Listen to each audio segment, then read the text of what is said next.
Okay, so we start with our posture.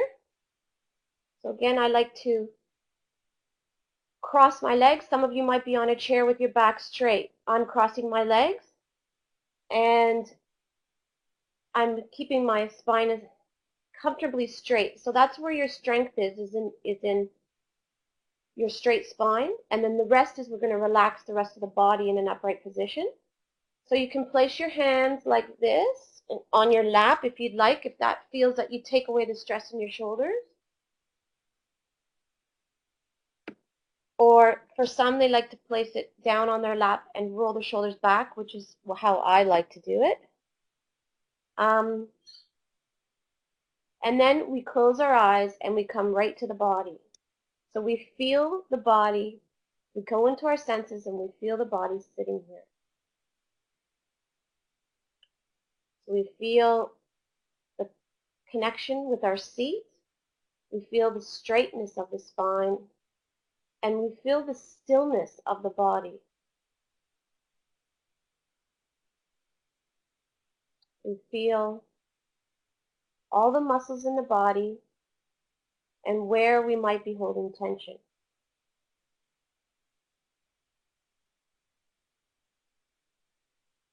And we begin with taking 3 deep breaths so that we can start to invite those areas of the body to relax. So let's take a deep breath in together, breathing in nice and long and deep and slow. Breathing in.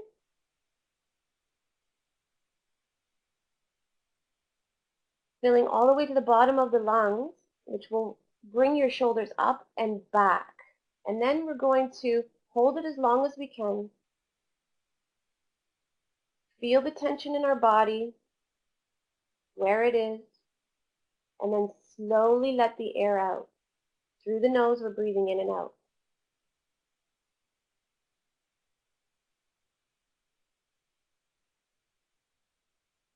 Again, breathing in together, a nice long deep breath.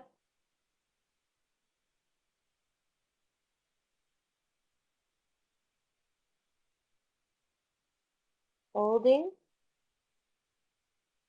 Feel the tension in the body. Feel the straight spine. And as you exhale, release wherever the tension will release.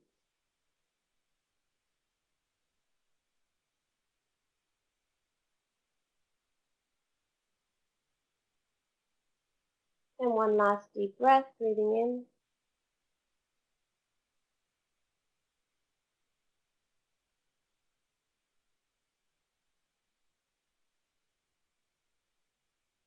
You may notice with this deep breath, the last one, that you can actually breathe and access the stomach or feel the stomach.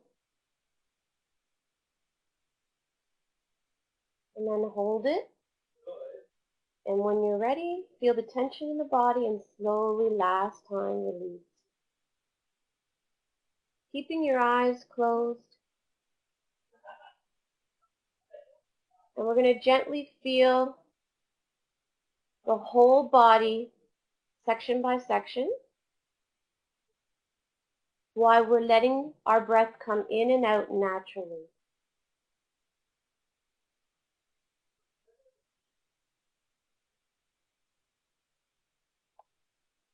So we start with the head and feeling. Usually we have the eyes are tight, so we relax the eyes and relax the brow and the space between the eyebrows. Sensing the breath coming in and out in the background, we slowly bring our awareness to the eyes and now to the face, to the jaw, relaxing the jaw, relaxing the tongue and the throat.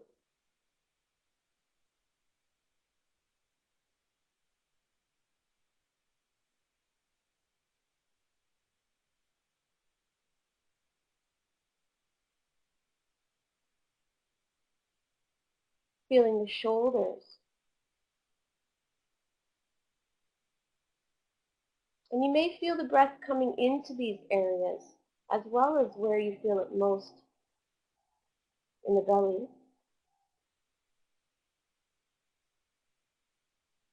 So relaxing the shoulders, relaxing the arms, and feeling the hands and the sensations in the hands, the warmth, the tingling, the vibrating sensations in the hands.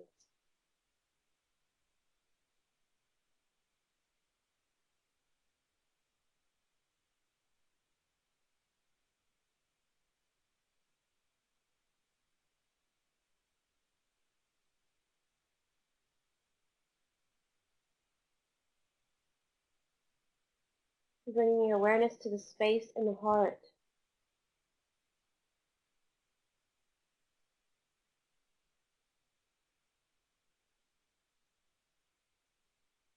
You might feel some tightness or clenching in the heart. You say yes, and you soften in the heart. You sense any feelings here that need space. You let them go. You say yes, you can be here.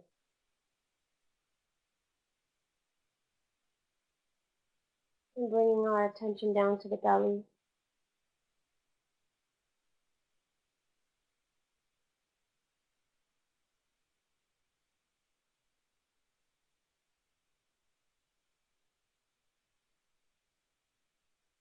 Or releasing any tightness in the upper belly that we may have there, and inviting that to relax.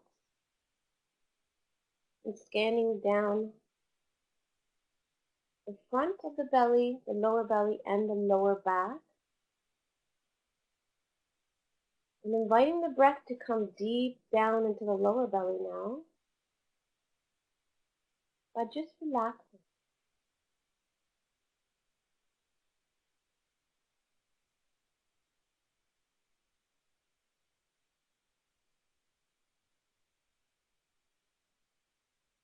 And feeling the tailbone and the hips and the pelvic floor. See if there's any clenching or tightness there, and relax.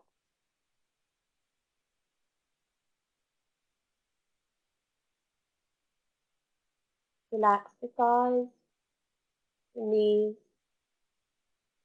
the calves, ankles, and we'll end feeling the feet for a moment and the vibration and tingling sensations in the feet.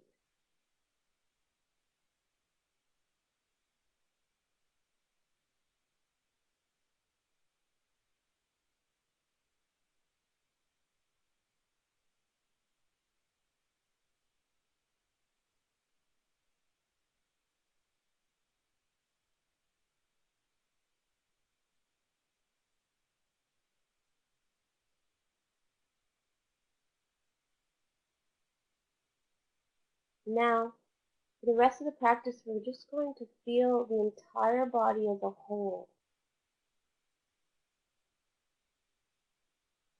To sense and feel it as a whole field of sensations,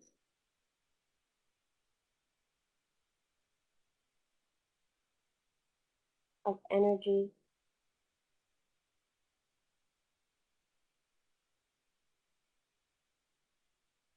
and rest the mind without strain wherever you feel the breath most in the body. So if you feel it in the nostrils the most and you want to rest your attention there, you may feel it in the chest, in the upper chest more. Or perhaps you were nice and relaxed and you can notice that your belly is moving in and out.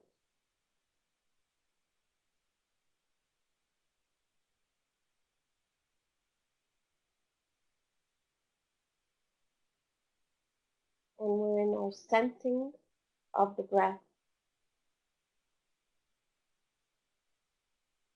Each breath sitting here, sometimes the breath may move in nice and deeply and you'll notice a nice long deep breath, or you could be having short breaths, moment to moment. Each breath is different.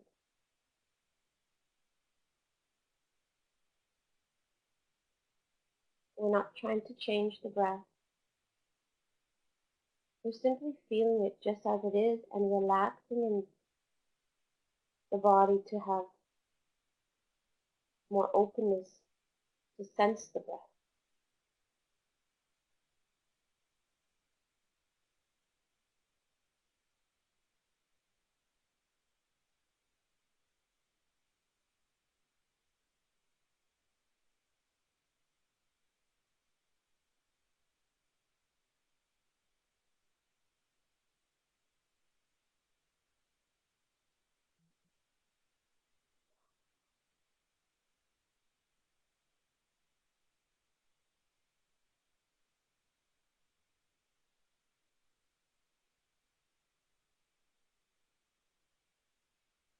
When the mind wanders, and it will wander,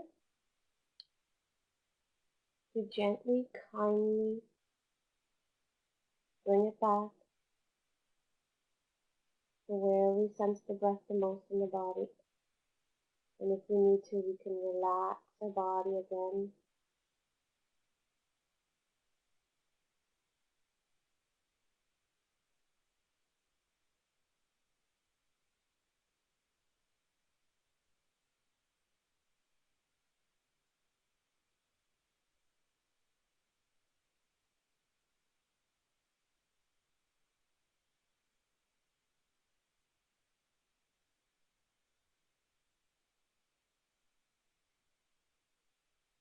If any strong sensations are present in the body, perhaps pain,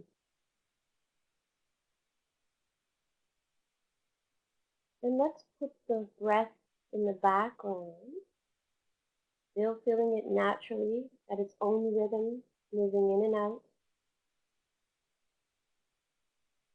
and bring attention to that sensation in the body and watch that as well. Bring that into the space of your awareness and attention, as well as breath. And of course, we're bringing that beginner's mind, acceptance to what is. We're not trying to change it. A gentle curiosity.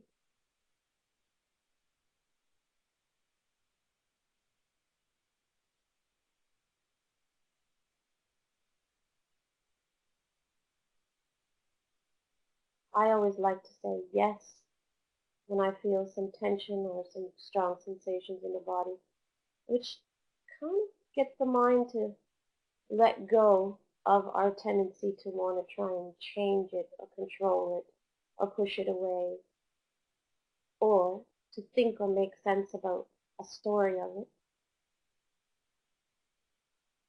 Just simply saying yes and including that with the gentle movement of the rhythm of the breath, giving space to the sensation, inviting it in our awareness.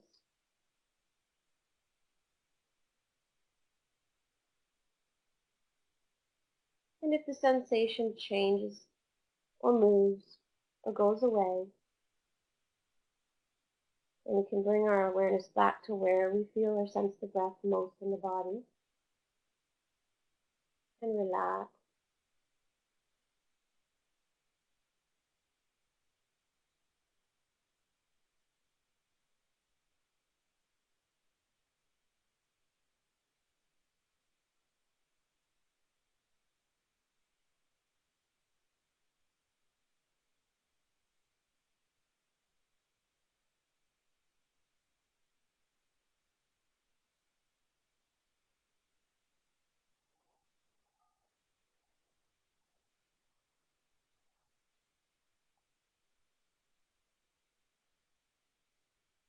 The mind has wandered into thinking, planning, remembering something in the past. Gently bring the mind back to sense and feel the breath.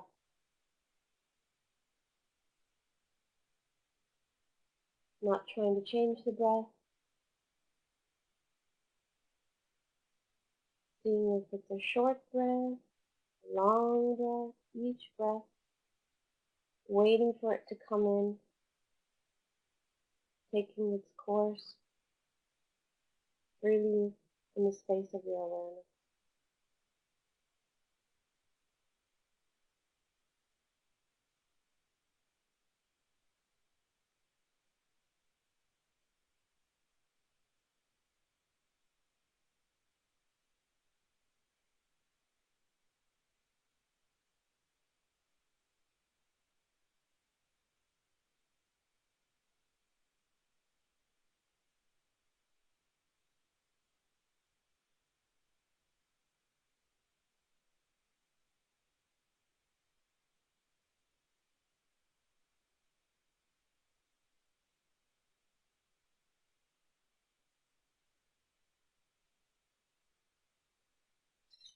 Now let's slowly bring ourselves back into the space in the room. Maybe hearing the sounds in the room around you. Feeling the temperature, the sensations, the temperature on your face. Maybe the smells in the room. Slowly opening your eyes, adjusting your eyes to the light.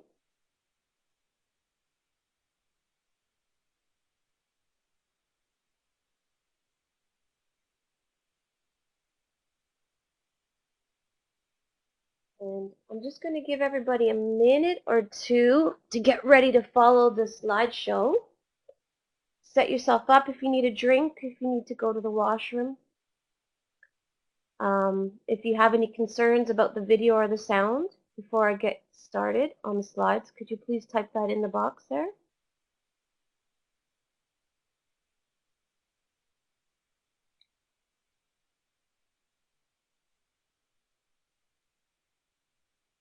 Thank you, Roma. I'm glad you could make it. You didn't hear in the beginning when I started that we have a public holiday today, so there's 3 girls missing from Australia out with their family, and we had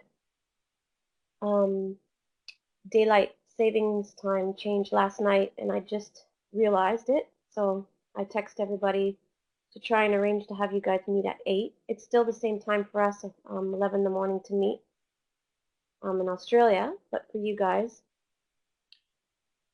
So we'll discuss at the end. Thank you for changing the time at the last minute for me, guys. And also, we'll discuss at the end if we want to keep it at 8 o'clock or if we could try to do that. It would be better for us in Australia. Or maybe we'll try to go back to 9 p.m. if it's hard for you guys to meet at 8.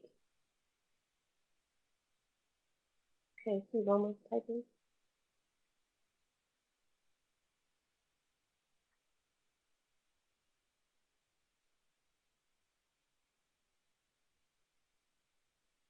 Fifth of November. Okay, thank you, Roma.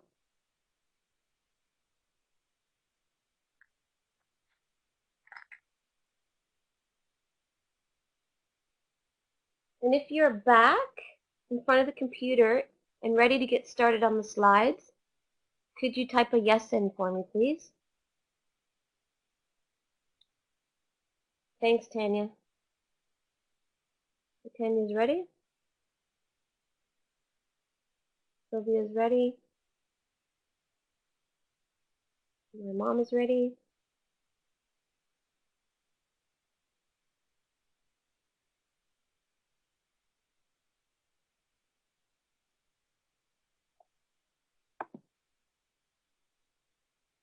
Roma, are you ready to get going on the slides?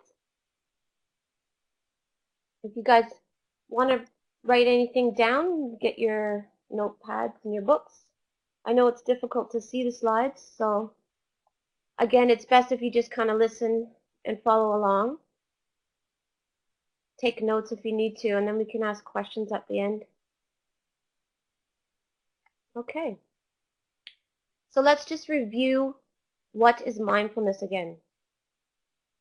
So we have a couple of definitions here. One is paying attention to present moment experiences with openness, with curiosity, and a willingness to be with what is.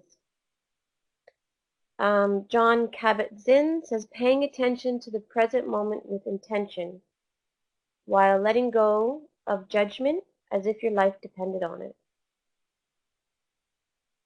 He says that's what is mindfulness. Mindfulness also means paying attention in a particular way, on purpose, in the present moment, and non-judgmentally. So the purpose of mindfulness we talked about last week is to reduce suffering. That's the main reason why Buddha taught it. The cause of suffering is desire, either attachment, clinging, grasping, what they call, or aversion. So that's suppression or pushing away or things we don't want. The root cause is ignorance, and that's of the true nature of the self and all things. Suffering is reduced by knowing the mind, training the mind, and freeing the mind. And that's what we're doing in our practice. The qualities of tension that we bring are beginner's mind, non-judgment, patience, acceptance, non-striving, so it's actually non-doing and resting, which is very foreign to us, trust, and letting go. So why are we doing mindfulness of breath to begin with? Because we talked about the 4 foundations, and mindfulness of the body starts with the breath. And we're using the breath as an object for our concentration and our attention so that we develop those faculties. We're using the breath to stabilize and calm the mind. We can't train the mind unless we stabilize it and calm it. Breathing is automatic, involuntary, and continuous, so it doesn't require the thinking mind. That's why we sense and feel the breath. We're dropping into our senses. So it helps us let go of thinking and also to move into the present moment and not into the conceptual mind of our thoughts. It actually, our center of gravity starts dropping. So when you're doing the meditation, you might notice that all this energy starts up in the head, but then you start to feel this, that you gravitate to going back to the head, and we just keep training the mind to come back to where we feel the breath in the body. The breath is going to feel more present in different parts of the body depending on how active our minds are. The more calm and relaxed we are, that will reflect in the body, and we will be doing belly, deep, diaphragmatic breaths. But that happens without trying to control it. That will happen on its own accord. This also helps us increase awareness of interrelated bodily sensations, our emotions, and thought forms, and how they're all connected. It helps us to become acquainted with our own mind and habits that take us away from the breath. So we need to know the mind, and this is how we start doing that, by using the breath as an anchor and expanding our awareness and attention to how our mind wanders.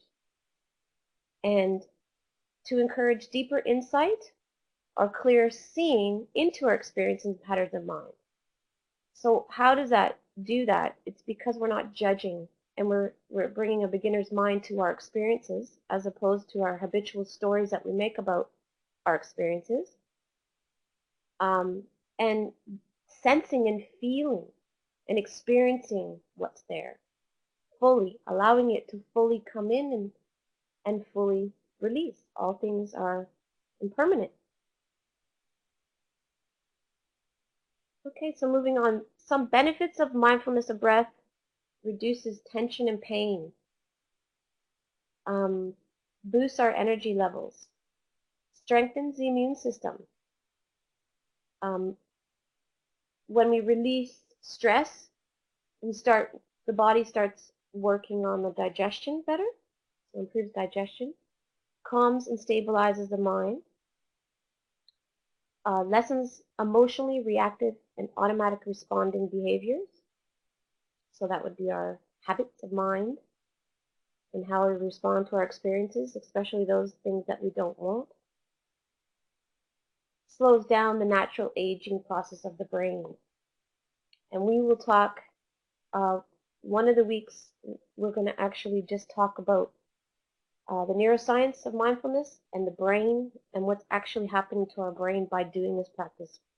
The rewiring that's happening in the brain and how we're actually activating different parts and different functions of our brain by doing this practice.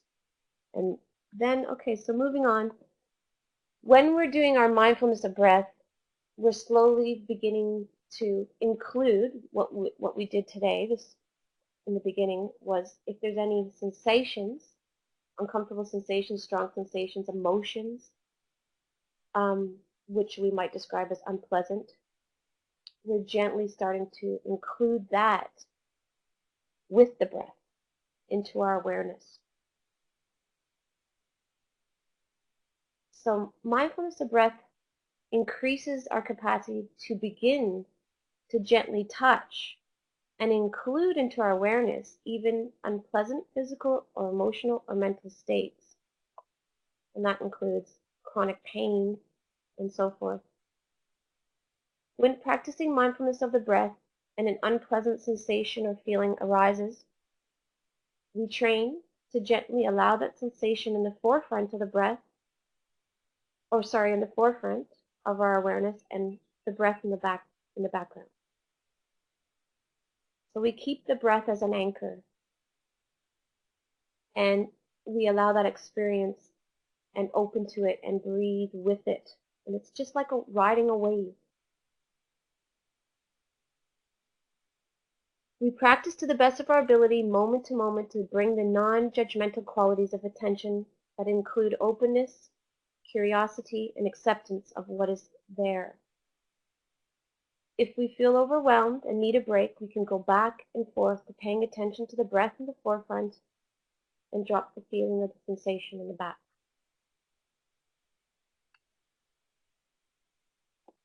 So mindfulness of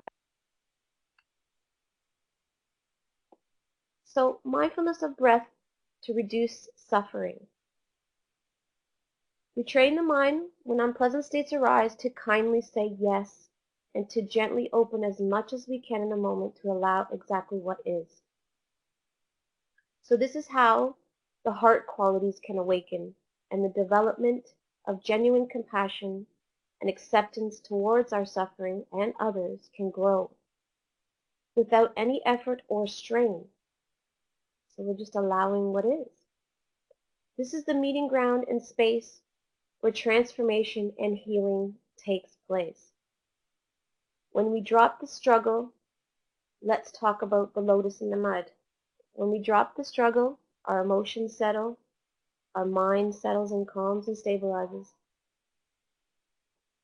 And in this stillness, we begin to see deeper and more clearly into what we're experiencing with a fresh perspective, without the judgments, without the labels of the conceptual mind and conditioning that we've been normally subject to. We sense in the present moment the essence and beauty of the true nature of all things, as well as the presence of the suffering or the discomfort. So Thich Nhat Hanh, world-renowned teacher of mindfulness, is a Zen master teacher. He says, no mud, no lotus. So I'm just going to read you this little picture. It says, the ego says, I shouldn't have to suffer, and that thought makes you suffer so much more. So that thought makes you suffer much more by saying, I shouldn't have to suffer. It is a distortion of the truth, which is always paradoxical. The truth is that you need to say yes to suffering before you can transcend it. And that's Eckhart Tolle.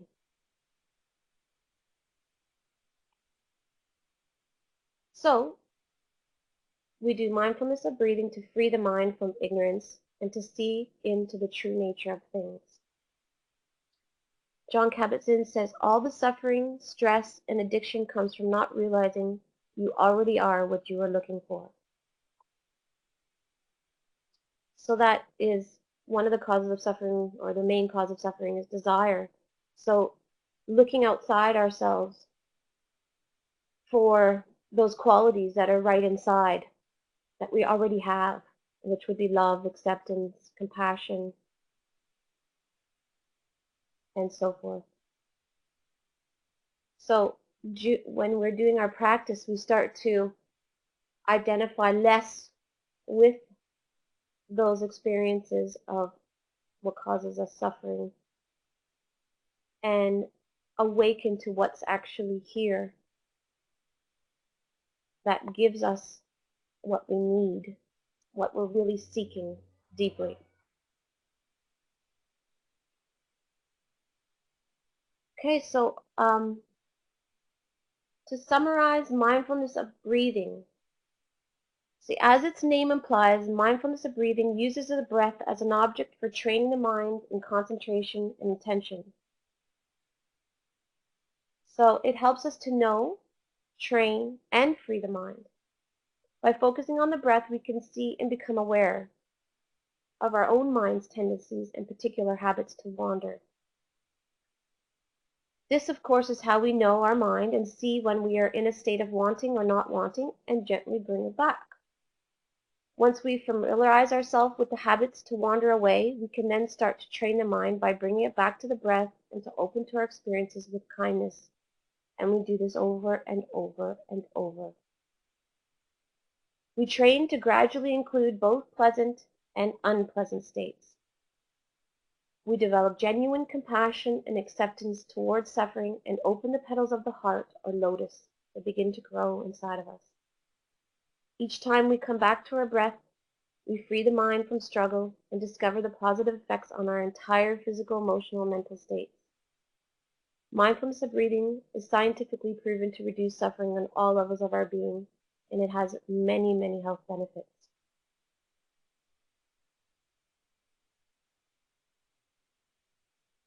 So that's all the information I'm going to give today. I wanted to talk about how everybody went over the week. If they were, if you guys were able to practice mindfulness of breathing over the week, and if did you do it the recommended time, which was 30 minutes a day? So if I can get your feedback there.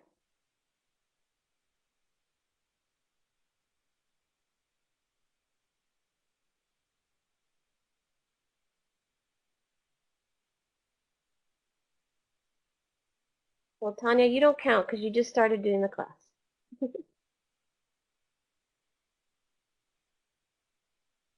Mom, you did 2 15-minute practices daily. Very good.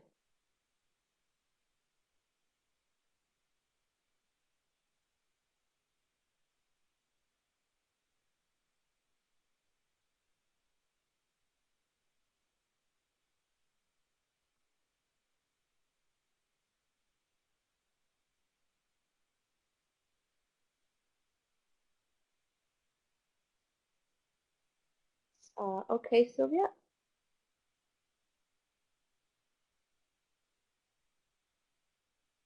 Yep, that's fine.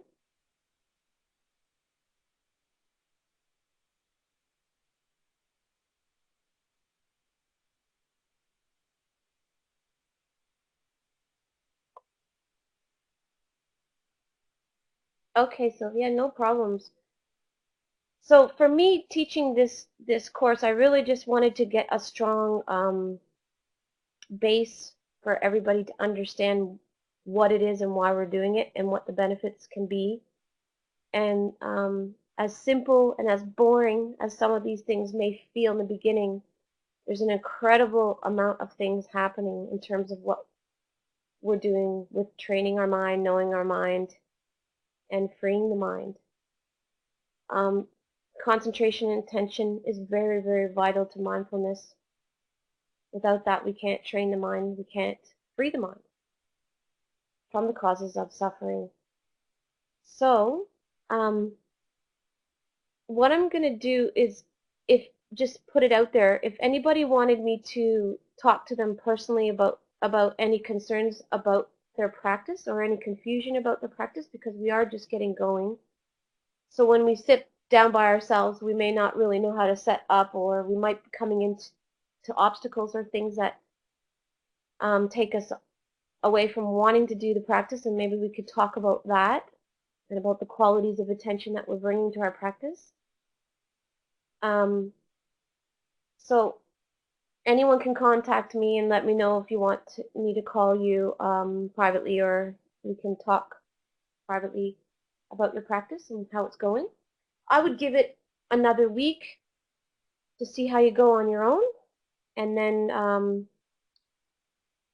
we can talk about establishing more personal practice on how you're setting yourself up when you go alone. Yes, Tanya. So I haven't actually finalized the recording from last week's class. And since I've got a few people missing this week, I'm going to be recording this one. I'm recording it right now, and I'm going to get Peter to show me exactly how to send the files to you, because I'm not sure on how to do that yet. So Tanya, I'll send you actually the recording in Sylvia from last week, because I know Sylvia wanted it. I don't think anybody else asked for a copy of the recording last week, but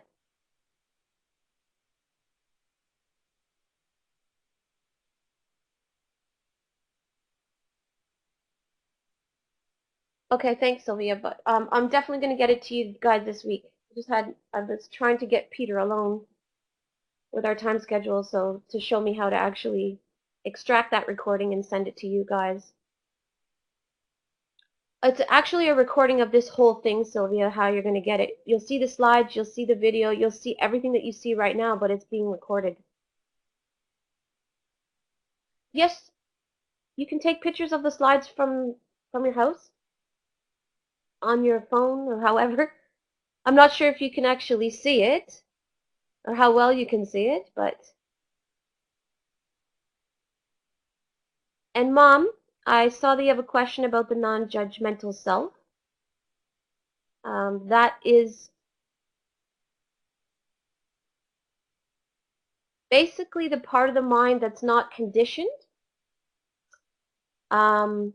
which is where desire comes from. It's the conditioned mind that says this is good, this is bad, I like this, I don't like this, I want this, I don't want this, this shouldn't be happening.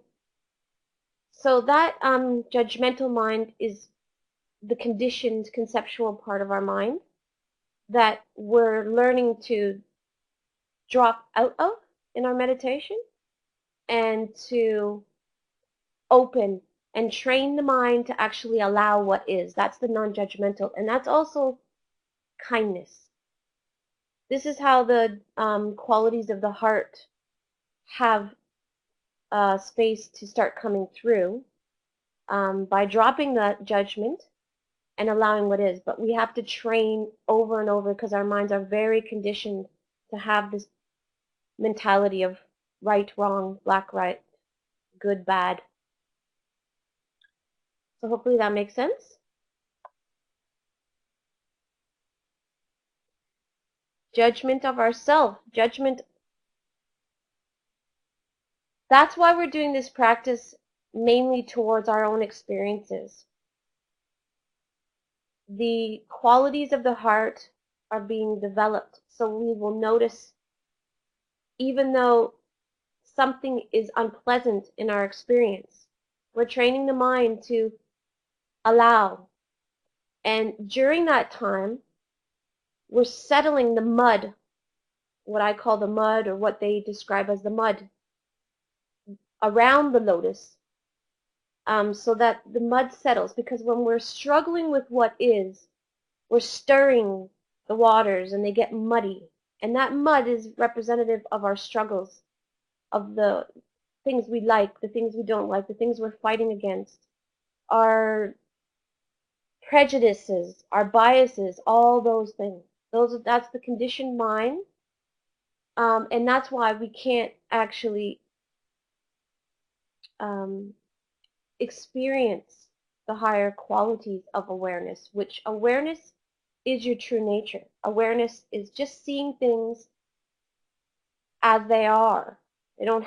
There's no conditioning to seeing it, and our experiences um, are equal on all levels, and we allow, instead of identifying with this small sense of self that we are whatever it is that we don't like, we have a beginner's mindset in our practice to actually look at it with fresh eyes, without judgment, and our hearts start to the warmth of our heart starts to come in towards these things we call ourself.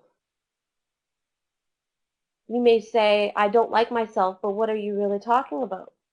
What are you judging? Are you judging a feeling? Are you judging a thought? We don't invite thoughts. Thoughts just run through our mind. We don't invite feelings. Feelings are just there.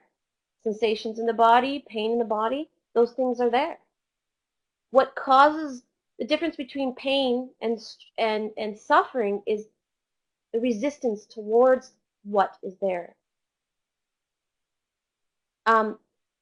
But as we described, no mud, no lotus. So we need these things in our life, which we call pain, suffering, to actually develop your true nature. So we're not identifying with it. We're actually turning towards it as if a mother would turn towards suffering and allow it to be, not try and change it, to be present with it, to open space for it, to breathe, to be exactly how it's coming up and how it's moving with, and that's kindness. Kindness is allowing, not trying to change and not labeling and not judging. It's not easy for us because that's not how our minds are conditioned. That's not the conditioning of the human mind right now. And so this part of the mind that, or the part of the brain that's being activated when we do our practice is happening up here in the front, which they call the prefrontal cortex. And that is where empathy and compassion is. So we don't naturally have empathy or compassion towards those things that cause us suffering. And that's understandable. It's natural. For humans, all want happiness. All beings are looking for happiness. The problem is we're looking for it in the wrong place. We're trying to get it through temporary experiences and objects, and it's causing more desire, more craving, which is, we talked about last week, Tanya, is the main cause of suffering, is desire. We don't. It's a habitual dissatisfaction with what is, and not ever just being satisfied. If our basic needs are met, our bellies are full, we have a place to live, normally we could sit and be in a contemplative, happy state. You know, that would be the ideal, but that's not how we've been running these minds. What we do is we're constantly trying to, even our education system, what they talk about is we're only developing a certain part of the mind. So we're developing um, for to for success based on fear and hope. And so we think life, as a child, we start losing that sense of lightness and what they call, I guess, that sense of everything is okay, just as it is. That we start, um, I guess, what's happening is the mind is trying to achieve and gain a greater sense of self through achievements and through status and success and the things that we attain and those kinds of things. And if you look around, it's in excess. So especially in the West. So we don't feel content. We're never satisfied with what is. We want more. So that's desire, and we're feeding that. So meditation, we start to discover that what we're looking for is right here.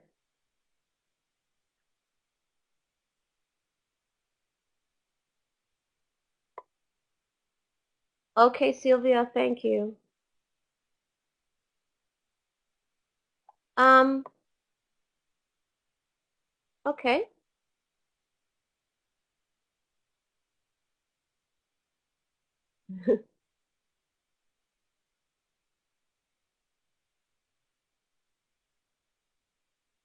Just reading your text. Okay, so we have the last 15 minutes. Okay, Sylvia. I talked to Peter about your video freezing during meditation last week as well, and so we're gonna have to see because he thinks it's your reception because you're in the basement. So hopefully we can find an option or a better option for you so that you don't have to go through that for the next 6 weeks. So we'll talk to Peter about that. Hopefully we can work something out. So we're going to do another practice for 15 minutes and then we're finished for the week. But I wanted to discuss before we finish next week's plan. So again, we're really doing more mindfulness of breath this week again because the mindfulness of breath is what we're anchoring our concentration, intention, or our mind to. It's how we train the mind to be in the present moment. And then we're going to expand into the emotions, into the body, into the feelings and the thoughts. So next week we will be covering in more depth mindfulness of the body. And we'll be talking all about what's happening in the body by doing our practice and get into more depth with that. Um, but your homework for the rest of the week is just to continue doing your practice of mindfulness of breath for 30 minutes a day, if you can. 15 minutes in the morning, 15 minutes at night, or however you want to break it up, or you can do a full 30 minutes. And trying to just follow the way I taught it, very simply, just sitting the back up straight, either sitting in a chair or cross-legged, whatever's comfortable, and then relaxing the body, coming to the body, closing the eyes gently, taking 3 deep breaths and releasing the tension, scanning the body from head to toe, and then just resting ever so gently your awareness and sensing the breath, actually sensing the breath where you feel it the most in the body. And whenever the mind wanders, we're bringing it back. And this is how we're getting to know what takes our mind away. So we're going to notice, oh, we might even be able to label that as our mind wanders. We say, thinking about the past, or a conversation I had with somebody, or planning about what I'm going to do next. So bringing the mind back and making note of that. You're going to see where your habits of mind wandering are. And of course, that's the desire mind. So that's getting away from what's happening right here. So a lot of times if I find that my mind is really, really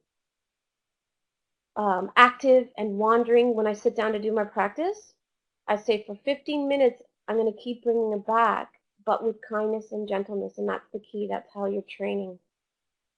And I might say, which helps me as well, is what's here right now that I can't be with fully, and can I allow it to be? And that softens me and softens me into the heart to actually, can I allow it to be? Just asking that question can drop the mind from trying to get away. Okay, so I'm just going to read here. It just says, you're going to get the most benefits from this course if you engage yourself with the practice during the week between our class meetings. I think emphasizing the practice as being the most important part. And when the mind feels that stability and that calmness coming in, it's motivated to do the practice and it becomes more malleable. The mind becomes more easy to train when it starts gaining the benefits. is happy to sit down and have that break, really. Okay, so let's do our practice. If you need to take a quick break, go to the washroom, grab a drink or whatever like that, please do so now, and we're going to start in 2 minutes, okay? I'll give us 2 minutes.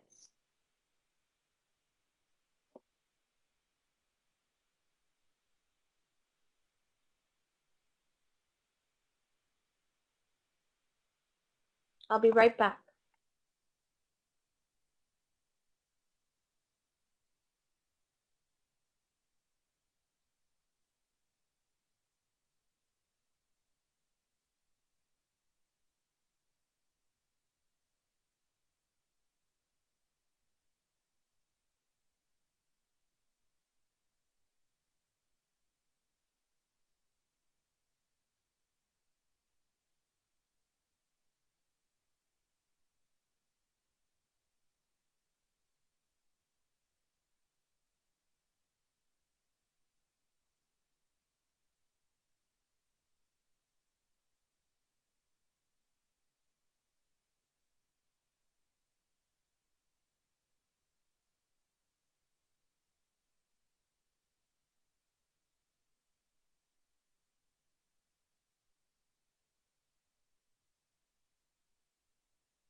So just let me know by typing in a yes if you're ready to begin.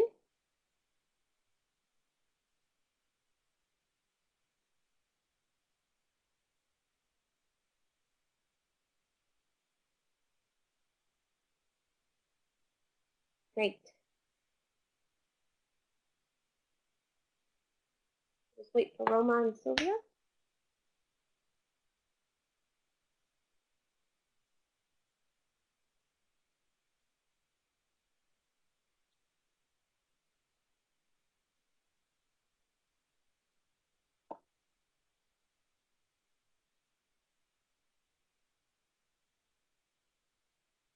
Okay.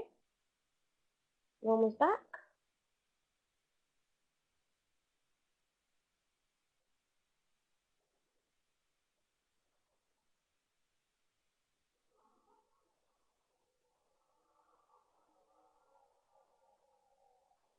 And Sylvia, if you can hear me, we're just waiting for you to let us know that you're ready to go.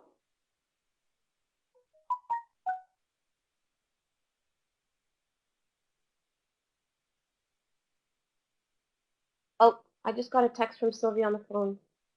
Her screen is not working. Okay. Okay. Okay, Sylvia. Do you have Okay, okay, Sylvia. Do you have sound and video?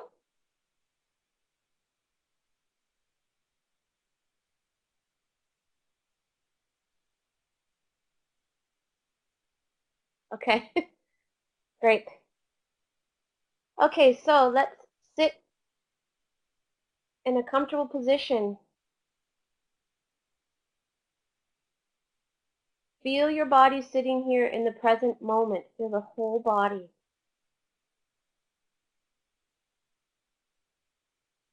And gently start to close your eyes if you'd like.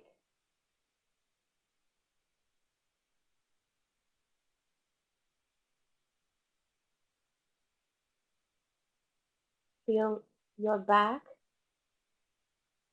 You want a nice straight spine. Very important to especially allow that to go all the way up the back of the neck. And so that's why I like to tuck my chin in just ever so slightly to straighten the back of the neck. Feel your head just sitting here, the whole head.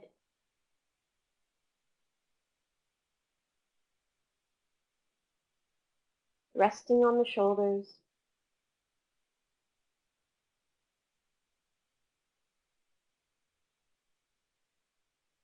And feel all the muscles in the body. So we allow the muscles to start to soften, and we're going to take some deep breaths. Everyone breathing together, nice deep breath in, very slow and long and deep, through the nose.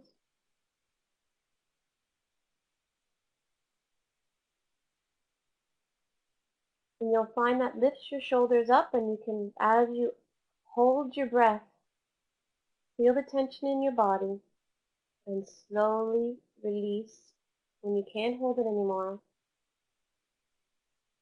and drop the shoulders down the back. You're resting your hands either on your knees, or if you'd like, cupped in front, where you can just let the arms flop to the side. Another deep breath in.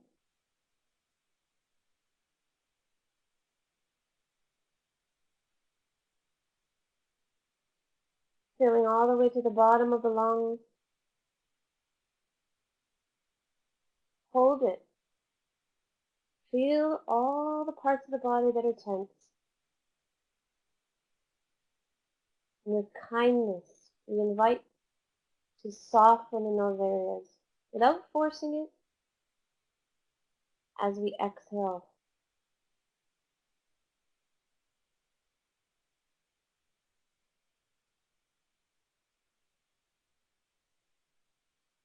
One last deep breath, breathing deep, long.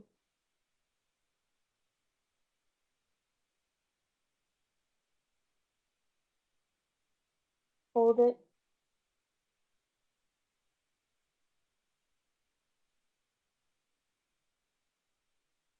Feeling your spine and your posture again, resting right down into your seat as you exhale, releasing all the last bit of tension that's ready to release.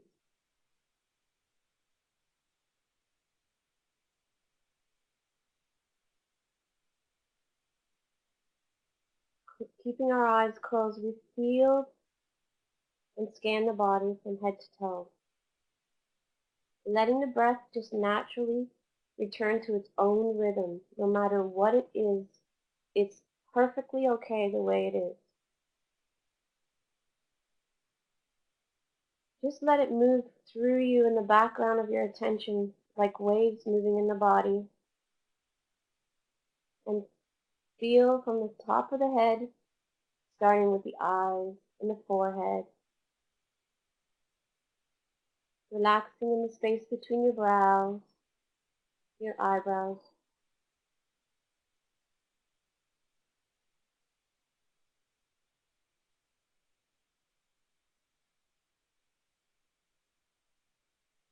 And feeling the face, the lips,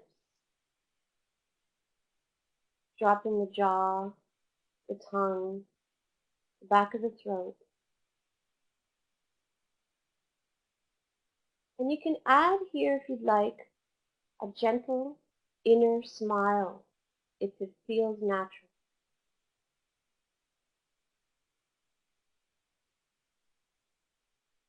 Or just lifting the creases of the mouth slightly, and the eyes turning upwards a bit. That gentle smile relaxes all the muscles in the face, and it sends a message to the nervous system as well.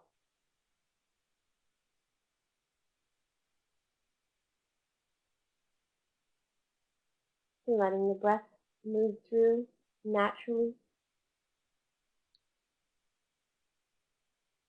bringing into our awareness the throat and the neck,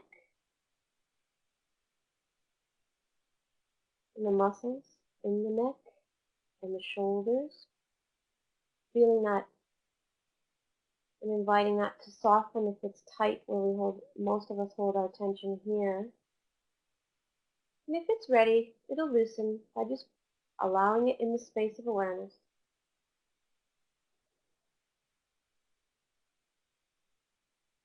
Feeling your arms all the way right down to your hands and that warmth, tingling sensation in your hands. Letting go of the hands. Letting them rest on your lap. Bringing your awareness into the space in the heart. Saying yes here gently to yourself. To allow whatever's here to be in the space of your awareness just as it is.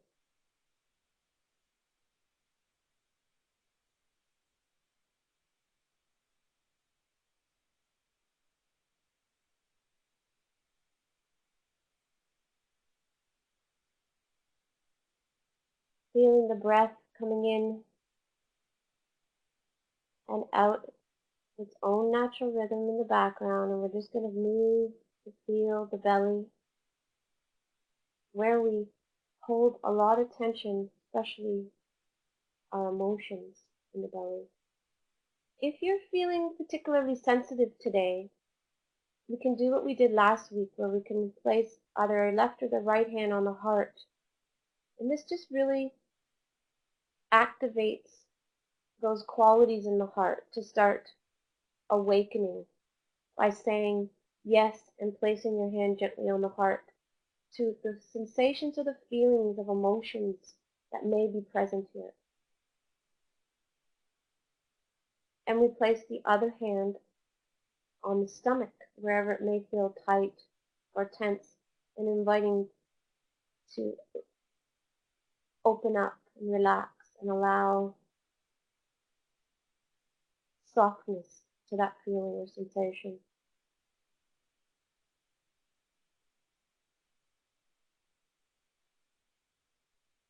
And moving our awareness down to the lower belly and the lower back, relaxing.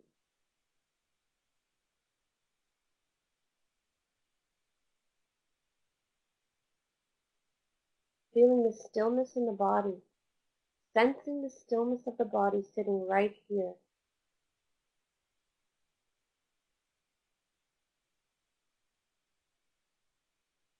Relaxing the hips, tailbone, pelvic floor, all the way down into the legs, the knees, ankles, and feet. And now feeling the entire body breathing here right in the present moment as a whole feeling, sensations, and movement and energy.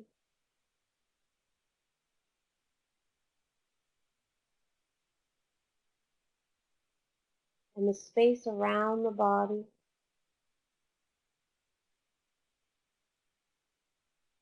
We rest in the space of our awareness of the whole body and the sensing of the breath.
Hey, I just looked at my screen at the end of meditation and I saw that the recording had stopped and it was looping. I don't know how, at what point of the meditation did I freeze?